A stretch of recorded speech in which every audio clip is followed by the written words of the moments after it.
Nosotros tenemos una carta de un género un poquito raro, un género narrativo, y a veces cuando vamos a estas cartas, comúnmente nosotros nos olvidamos de cuál es el propósito de que tenemos la palabra de Dios.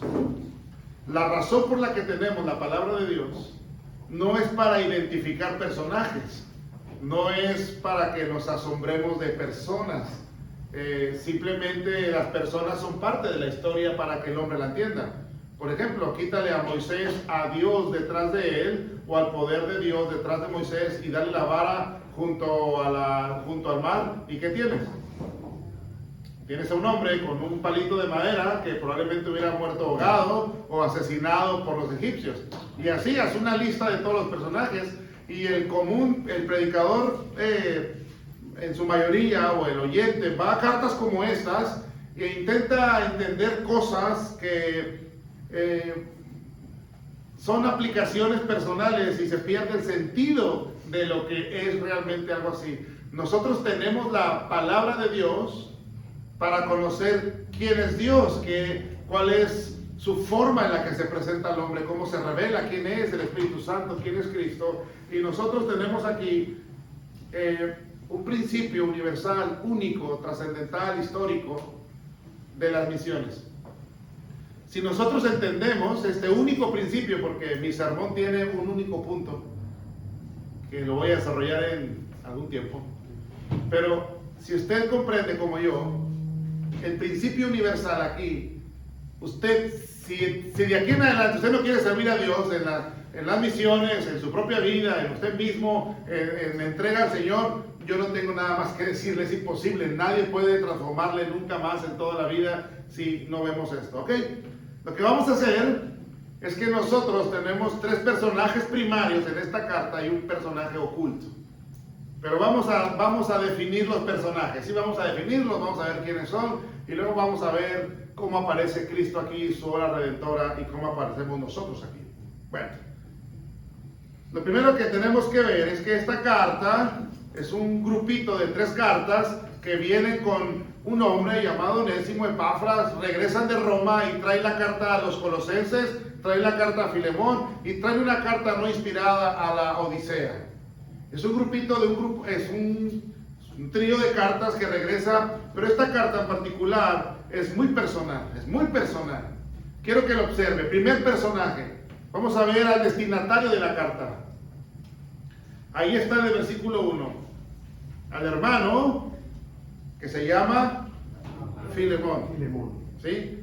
Está Pablo, está Timoteo en la cárcel, y esa carta va exclusivamente a Filemón, que Pablo le pone un primer título. Él es nuestro colaborador. Ese es un mote que se les ponía a los hombres que habían participado en el ministerio. Y Pablo dice: te reconozco, Filemón, tu carácter cristiano, y has participado conmigo. Y luego es interesante el versículo 2. Y a tu esposa, o a la amada hermana Apia, esposa de Filemón, y luego señala a uno de sus hijos, Arquipo. La pensó mucho Filemón para ponerle nombre al hijo, ¿verdad? Pero ahí está un nombre para los que van a tener hijos, Arquipo. Pero Arquipo, interesante, hermanos, esto es bien interesante. Pablo le dice: ese Arquipo anduvo con nosotros en la milicia, o sea, anduvo con nosotros en el ministerio. En alguno de mis viajes, dice Pablo, reconozco que Arquipo fue nuestro compañero de milicia. Y hay algo más relevante aquí: y a una iglesia que se reúne ¿dónde? En tu casa. Filemón, en la historia de la región de Colosas, en la parte baja de la Odisea, de Asia Menor, Turquía hoy en día, Filemón fue reconocido en la historia fuera de la Biblia como uno de los hombres, si no el primero, el segundo o el tercero, más ricos de toda la región.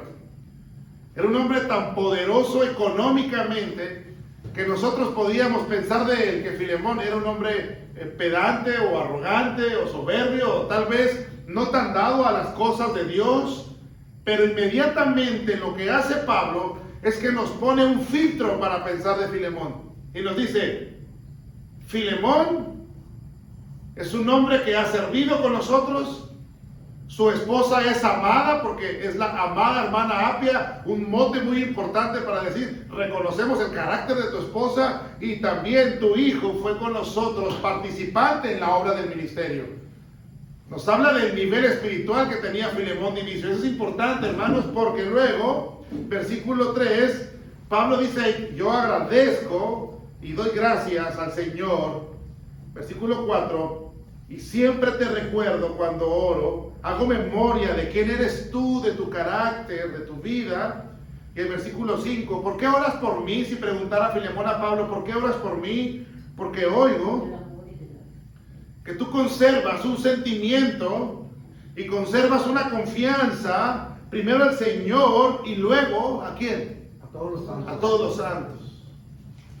Es decir, que el versículo 6 nos dice quiénes son esos santos. Para que la participación de lo que tú crees, de tu fe, se haga vívida al conocer todo el bien que está en vosotros por Cristo Jesús, pues tenemos un gran gozo y consolación en tu amor, porque por ti, oh hermano, han sido confortados los corazones de los santos. Esa palabra confortados tiene un sentido en el griego para referirse a los soldados que son recogidos de la guerra. Aquellos que tienen que ser vendados, cuidados, alimentados. Esa es la misma forma del habla aquí que está diciendo Pablo. Reconozco, dice Pablo, porque Pablo estaba en Roma. Epafras fue a hablar con Pablo, por eso se regresan estas cartas. Yo sé la persecución que está pasando la iglesia. Los cristianos estaban siendo ya mutilados, quemadas sus casas, nadie quería negociar con un cristiano ya, y muchos huían de la Asia Menor y bajaban a la parte de la Odisea para ir a Colosas, a Treyes, Magnesios, ciudades que había ahí para zarpar en los barcos. Y dice Pablo, Filemón, yo reconozco que los hermanos cuando me encuentran en Roma dicen que tú sigues siendo el mismo amoroso, generoso, participativo, porque tú les has confortado. Quiere decir, cristiano que pasa por tu hacienda, Filemón, recibe de ti cobijo, amor, cuidado, medicina, alimento, y ellos pueden seguir su viaje, y a donde quiera que van, dicen, pasamos por la hacienda de Filemón, un hombre temeroso de Dios que ha sabido arropar. Primer personaje, vamos bien, primer personaje. Ahora vamos a ver quién escribe la carta con tres particularidades aquí. De inicio, Pablo escribe esta carta y se pone en un lugar específico. Esto es bien interesante, hermanos. Pablo pudo haber dicho un sinfín de otras cosas, pero Pablo inmediatamente capta, porque esta carta es muy particular. Esta creo que es la mejor carta personal del apóstol Pablo, pero Pablo hace algo primario. Chéquelo, Pablo se ubica ¿dónde? Pablo prisionero de Jesucristo. Inmediatamente Pablo, cuando el lector abre la carta, Pablo quiere aclarar dónde se encuentra. Esto es interesante. Lo primero que hace Pablo es que dice, oye, Filemón, estoy en una cloaca en Roma. Hermanos, prisión no es como la cárcel que conocemos, y más en Estados Unidos. Vive mejor en Estados Unidos que muchos mexicanos o que mucha gente indígena. Esta palabra prisión significa cloaca. Había tres formas en las que moría uno en una prisión romana. A veces por hipotermia, menos 15, menos 20 grados en la parte alta de Italia, donde estaba la Roma, las cloacas. Número 2, por picadura de algún animal ponzoñoso. Y número 3, por envenenamiento. Recuerde que Pablo dice, Alejandro el calderero me ha hecho mucho daño. Había hombres malos que aventaban la comida o no le daban o envenenaban. De hecho, el frío era menos 15 grados, menos 20 grados, no sé cuánto es un Fahrenheit, pero era muy friísimo. Recuerda que Pablo escribe y dice, tráeme los libros, el capote, la manta que usaban los caminantes para abrigarse. O sea, Pablo inmediatamente establece que no la está pasando. Bien, vamos adelante. Versículo 9. Otra cualidad del escribiente. ¿Cómo se califica Pablo? Anciano. Esto es bien interesante, hermanos. La palabra anciano no es viejo. O sea, no es de, tú estás anciano. A veces nos burlamos los jóvenes, ¿verdad? Yo a veces cuando ando con hermanos mayores que yo y se les cae algo, o quieren ir al baño, o se les olvida algo, me dicen, qué lata andar con viejitos, les digo siempre en forma de broma. Pero esta forma de anciano no se refiere a la edad, porque hay gente mayor, 50, 60, 70 años, que es mucho más fuerte que un joven. La verdad hay que reconocerlo. Mi padre va a cumplir casi 70 y es un hombre bragado, fuerte. Pastor Timoteo, yo no pensaría que tuviera más de esos años. Bueno, esta palabra aquí, anciano, significa estado de salud. Pablo está diciendo, yo estoy muy enfermo, estoy cansado, estoy agotado. Filemón, mi estado de salud es deplorable, o sea, estoy muy mal. De hecho, de Filemón sigue Timoteo y después de Timoteo le cortan la cabeza a Pablo. En la última carta, la segunda Timoteo, después de esta serie, y después Pablo desaparece de esta tierra para despertar en gloria. Pero es interesante que hay algo más, hermanos. Hay algo más que Pablo escribe. Miremos, por favor. Versículo 10. Te ruego por Onésimo, engendré mis prisiones, el cual me fue inútil. Versículo 12. Te lo vuelvo a enviar. Versículo 13. Yo quisiera retenerle conmigo, porque en lugar tuyo me sigue el evangelio. Versículo 14. No quise hacerlo sin tu consentimiento. Miren la forma del habla, estamos corriendo un poco. Versículo 15, porque para esto volvió a ti. Versículo 16, ya no es como esclavo, sino como libre. Versículo 17, si me tienes como compañero, chéquelo, vaya ahí porque tenemos que correr un poco. Versículo 18, ponlo a mi cuenta. Y luego vamos hasta donde Pablo dice, yo Pablo, ¿qué dice? Esto es temerario, hermanos. Porque si nota el versículo 23, Pablo tenía compañeros. Ahí estaba Epafras. Versículo 24 estaba Marcos. Interesante, hermanos. Este Marcos aquí es el centro de interpretación de esta pequeña carta. Pareciera que le sobran las palabras al Espíritu Santo, pero no le sobran. Está Marcos ahí, qué interesante. Está Aristarco. Está el Demas, que más adelante abandona al apóstol. Y está Lucas, un médico.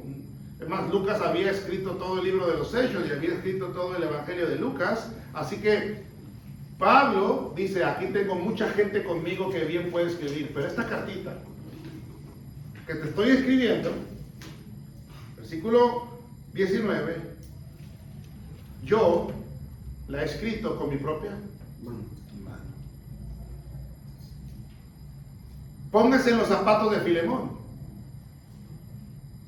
Está preso su amigo, está enfermo, y luego Pablo pone un peso más en el alma de Filemón, un peso psicológico, un peso emocional, y le dice, esta carta tiene una importancia para mí, que yo no dejé que nadie la escribiera, yo enfermo con mi ceguera, porque Epafras, el que está aquí, vivía en la parte baja de Colosas, que es el pastor de Colosas, Epafras, y conoció a Pablo en Éfeso vendiendo colirio para los ojos de Pablo. Así que Epafras va hasta Roma para hablar con Pablo de doctrina y sin duda le lleva colirio. Pablo requirió el colirio, eso era lo que hacían los laodicenses, la medicina para los ojos. Ahí se conocieron. Está toda esta trama y le dice, esta carta no quería que nadie la escribiera. Yo mismo, con la vela en la cloaca, aquí, agarrando el papiro, la tinta y todo esto, me dediqué con esfuerzo y dolor, porque los ojos con la enfermedad que Pablo tenía, dolían, hermanos. Hay enfermedades oculares que duelen. El pastor Juan ahorita me dice, pastor, estoy cansado de usar lentes. Hay dolores que molestan, la verdad. Y Pablo dice, esta carta tiene un propósito, o tiene algo en mi corazón tan importante que yo mismo me tomé la molestia. Así que ya vimos al destinatario de la carta, Filemón, segundo personaje, el escribiente Pablo, pero ahora vamos a ver la razón de la carta. Se supondría, hermanos, que debería ser muy importante, ¿no? Oye, Pablo, a ver, pues, dinos de qué vas a hablar. Tienes que hablar de algo muy importante. Bueno, dice Pablo, versículo 10, la razón de que yo te escribo como estoy, es que quiero hablarte de alguien que se llama Onésimo. Wow. A ese Onésimo, subraye lo que sigue, a ese Onésimo, ¿Dónde lo parí espiritualmente? Dicen los chihuahuenses. ¿Dónde lo parí espiritualmente? Cárcel. Oh, ese dato es interesante, hermanos. Bueno. El cual en otro tiempo te fue inútil. De hecho, eso significa onésimo, inútil. Pero ahora te es útil. Te lo vuelvo a enviar. Qué palabra increíble. Vamos a ver si la discernimos en un momento. Recíbele como si fuera yo. ¿Lo observa? Nuestro tercer personaje es muy particular. Y tenemos que hacer un poquito, tenemos que escarbar un poquito en la cultura. Esta carta no nos dice por qué Onésimo estaba en la cárcel en Roma, pero se puede descubrir culturalmente. Yo tengo una hipótesis en el texto. Filemón, ¿era un hombre bueno o un hombre malo? Lo que leímos, ¿era bueno? Era bueno. Muchos hacendados golpeaban a sus esclavos, los decapitaban, les cortaban las orejas, les cortaban los pies, los echaban a los perros. Pero Filemón cuidaba a los hermanos, cuidaba a la gente. Hay una iglesia en su casa, su esposa, sus hijos. No hay en la historia nada. Es más, el tierno Filemón se le conocía vulgarmente o fuera de la Biblia a Filemón. El tierno Filemón era un hombre reconocido por su carácter tierno y piadoso. Así que el versículo 18 nos deja entrever que un problema tenía Onésimo. Si en algo te dañó o te debe, ¿qué? Mire, todos los esclavos tenían una marca de su amo, ¿sí? Todos. Y cuando el esclavo salía de su amo, tenía que llevar un permiso donde su amo escribía el propósito, porque ese esclavo andaba solo. Si ese esclavo no traía un permiso, el soldado o la autoridad lo regresaba a su amo porque suponían que se había escapado por alguna razón. Y cuando lo regresaban a su amo había 3 penas: decapitación, lo echaban a los perros o le cortaban algún miembro del cuerpo. En el peor de los casos, ¿no? En el menos peor de los casos. Pero Onésimo no fue regresado a Filemón. ¿Dónde cayó? En la cárcel. En la cárcel. ¿Por qué se metía a un esclavo en la cárcel? Porque ofendía o hacía algo para ofender a Roma. Yo creo, por el versículo que leímos, que Onésimo tenía un problema. Tenía problema con robar. Si nota el versículo 18, si en algo te dañó o te debe, ponlo. ¿Por qué? Porque ¿cómo cayó en la cárcel Onésimo? Tuvo que haber ofendido a Roma de alguna manera. Si no lo hubieran regresado porque no tenía un permiso de Filemón, se escapó. Iba huyendo. Es más, Onésimo fue tan inteligente que agarra un barco y en ese barco iba Epafras. Qué interesante, Epafras ni cuenta se da. Llega, supongamos que van en el mismo barco. Llegan allá, llega el barco y Onésimo está en las calles de Roma. Si se lo encontraba un soldado romano, decía: tu permiso, esclavo, ¿de dónde eres?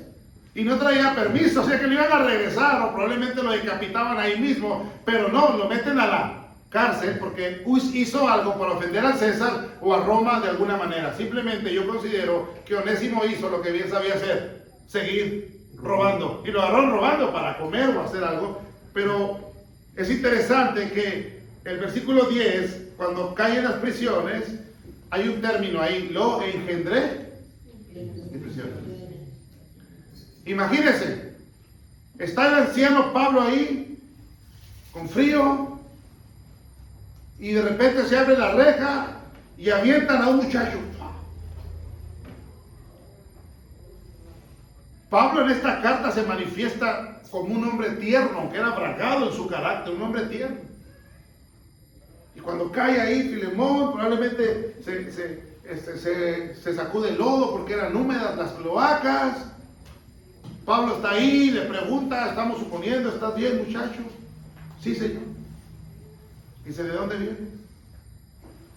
Vengo de la parte baja de Colosas. Pablo, Colosas. Epafras estaba ahí. Ahí estaba Juan Marcos, Lucas, Demas y todos. Colosas. ¿No conocerás tú a un amado personaje, amado, que se llama Filemón? Filemón. Imagino que se hizo para la esquina Onésimo. Dice, ¿lo conoces? ¿Ha muerto? ¿Le ha pasado algo? ¿Por qué te sorprendes? Filemón era mi amo, Señor. Wow. ¿Y qué haces aquí? ¿A qué te ha mandado? Escapé. Lo dañé. Porque ¿por qué Pablo dice, si algo te dañó, te debe? Filemón, Onésimo le tuvo que haber contado. Dañé a Filemón, le robé, le ofendí. Vengo huyendo, pero robando aquí en Roma. He caído aquí, Señor. ¿Quién es usted? Y lo primero que hace Pablo es que ese término engendrar significa, o se usaba cuando una persona gana a otro para Cristo. Él es mi hijo espiritual. Dice Pablo, él es mi hijo espiritual.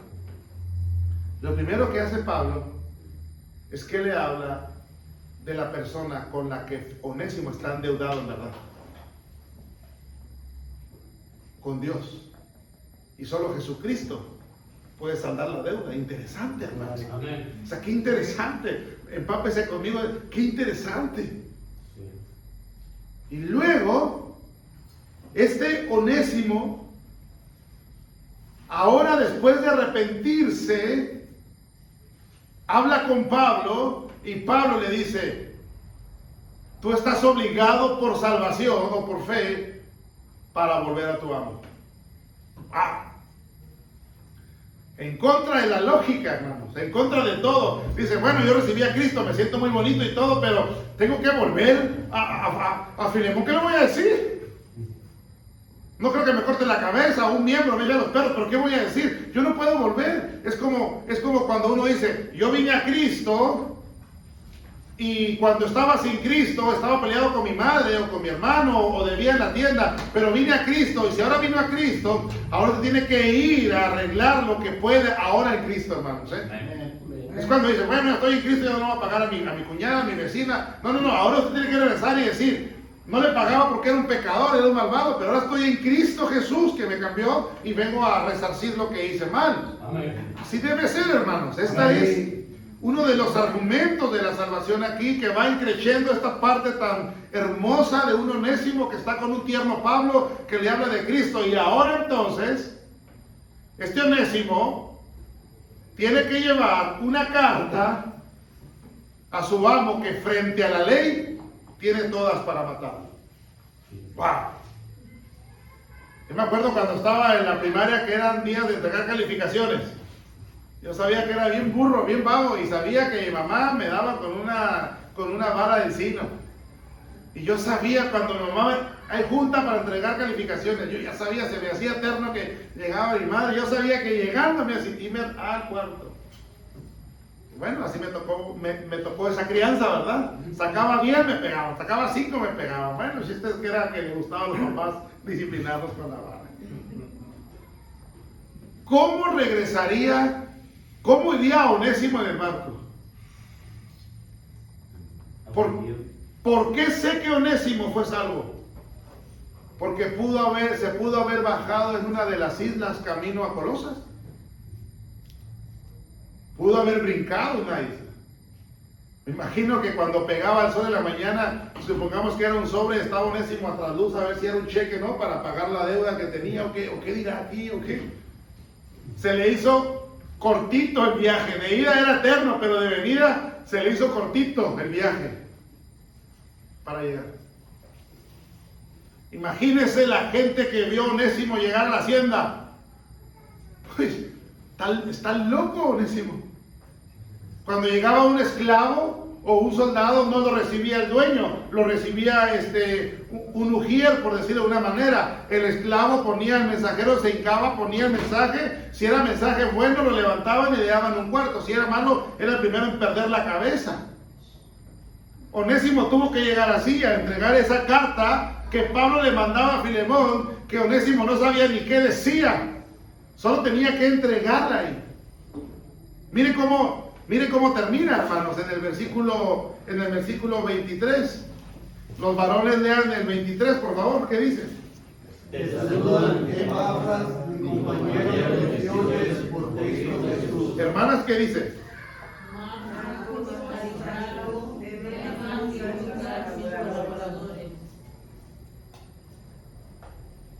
La gracia de nuestro Señor Jesucristo sea con vuestro espíritu. Amén. Para un predicador como yo, un final como este es muy doloroso. Porque aunque le falta un versículo a la historia. Porque como que, Señor, ¿qué pasó? Pues dinos qué pasó, ¿regresó o no regresó? ¿Qué le dijo Filemón a Onésimo? ¿Qué pasó? ¿Cómo lo recibió?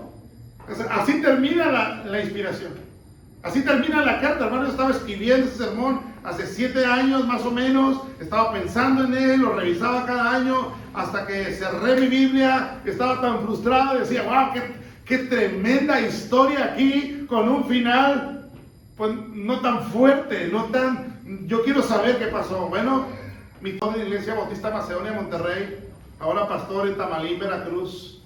Él empezó una obra tremenda en Monterrey. Él no tuvo hijos y enviudó. Cuando él pierde a su esposa, mi tía, la hermana Lolita, yo como sobrino intentaba, yo soy sobrino más apegado a él como un hijo. Yo estaba ahí con él, de intentarlo verlo y amarlo, y él estaba solo en la iglesia, trataba de ayudarle emocionalmente, y un día me dijo, hijo, esta es mi librería, agarra un libro que tú quieras.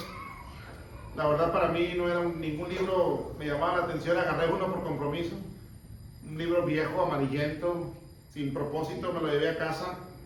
Una ocasión se me cayó ese libro, estaba recogiendo las hojas, y luego en esa parte de la hoja decía, al presidente de los pastores en la región de Colosas, a Onésimo, el gran predicador.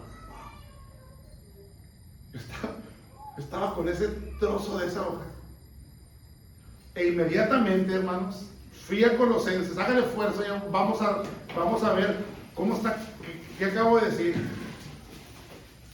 Vamos a Colosenses, por favor.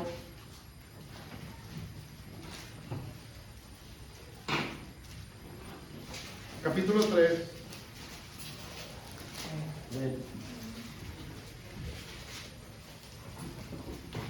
Pero vamos al 4 para ahorrar tiempo. Vamos, versículo 4. Vamos a hacer lo justo. Versículo 2. Perseveren en la oración, orando en todo tiempo. Compórtense sabiamente. Versículo 7. Todo lo que pregunten de mí, ahí va mi amigo llamado que Tíquico. Versículo 9. Con Onésimo. Se cuesta bastante de este pasaje. Con Onésimo, amado y fiel hermano, que es uno de vosotros. Versículo 10. Aristarco. Y aquí está Marcos, que lo califica como el sobrino de quién. Porque por si alguien tenía duda de qué Marcos se refería. ¿Sabe qué Marcos es? Al que Pablo corrió en el primer viaje misionero y que por él se peleó con Bernabé. Y luego Pablo está diciendo, aquí está Marcos. ¿Qué quiere decir? Yo ya perdoné a Marcos. Marcos ahora está conmigo. Y vamos a Filemón entonces. Y tenemos 3 puntos simples. ¿Qué nos presenta la carta a Filemón? Nos presenta a un hombre que ofendió a su amo y que no podía regresar. ¿Sí está conmigo? Hágale Juancho, me aguanto una vez cada 7 años. Segundo, nos presenta a un hombre que ha vuelto a su amo con los méritos de otro, que dice Pablo, recíbele como si fuera yo. Y tenemos a un amo que le ha perdonado por razón de otro. Porque ¿por qué recibió a Onésimo? Por razón de Pablo. Interesante, hermanos. Interesante. La razón por la que usted y yo fuimos justificados no fue por la cruz, fue por la vida perfecta de Cristo. Amén.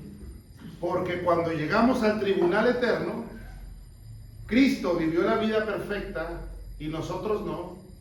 Y el Padre nos adjudicó a nosotros la vida perfecta de Cristo y la de nosotros la puso sobre el Cordero para que muriera por los pecados de los hombres. Bueno, aquí nosotros tenemos una carta que se escribe con tinta en un papel y que termina: la gracia del Señor sea con todos nosotros.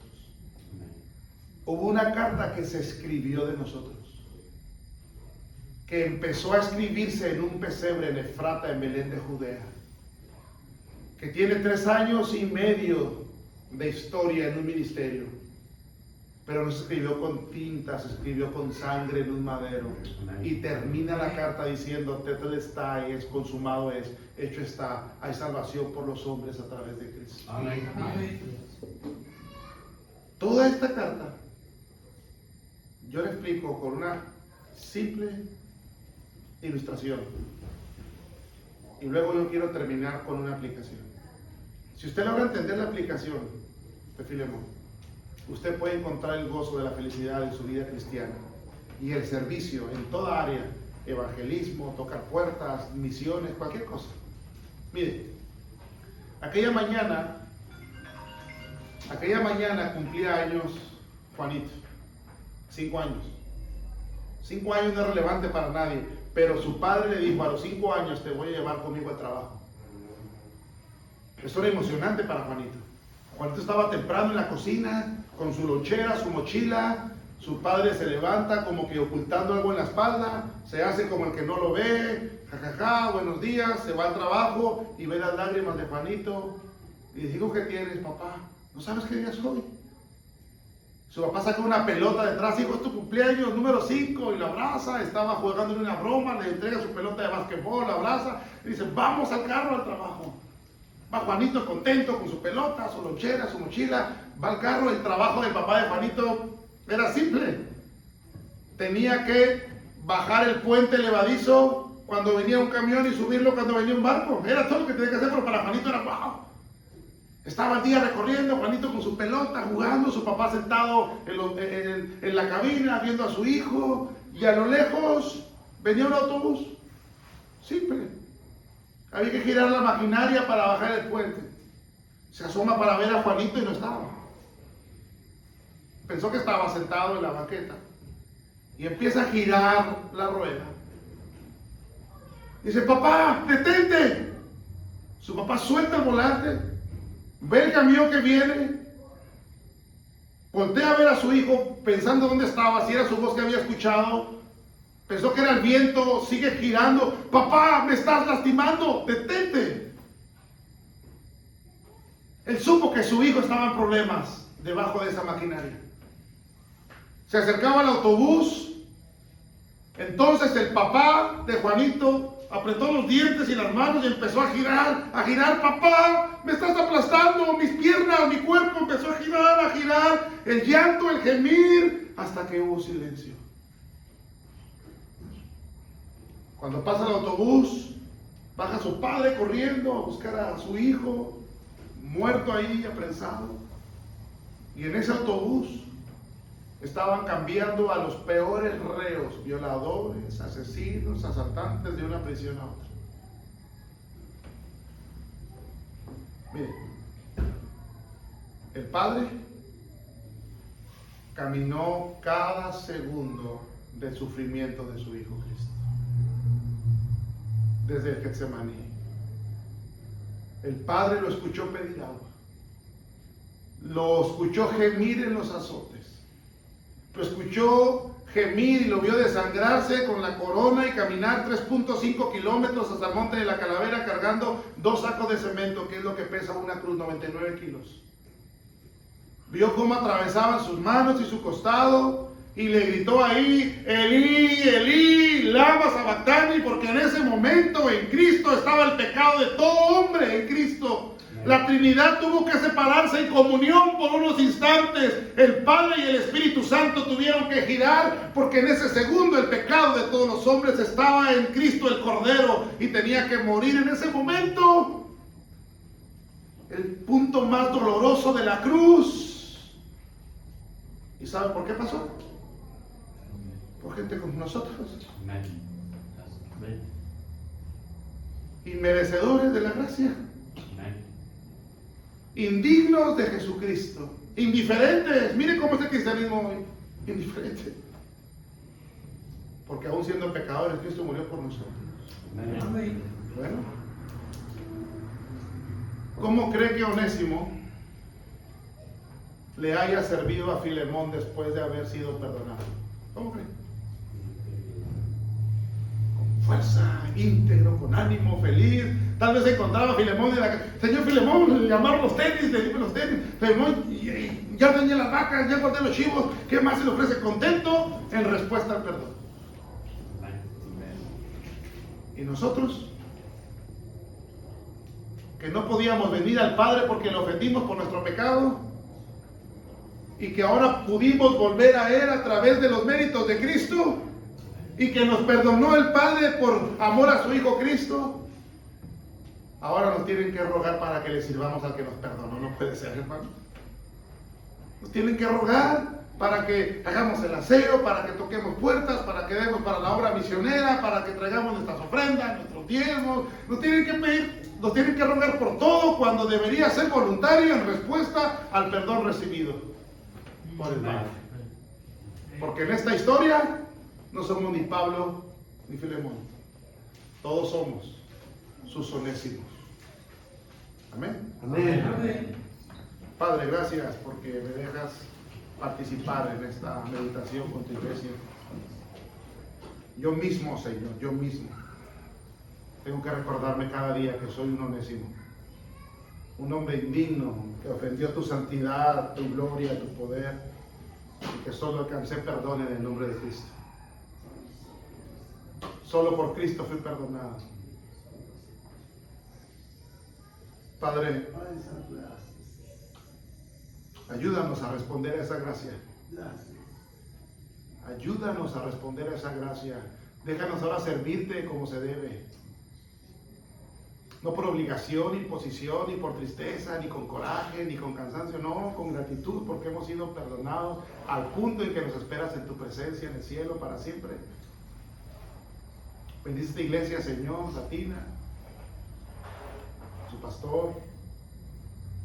Pon en su corazón, Señor, lo que han de hacer para tu gloria. Gracias, Señor, por este momento.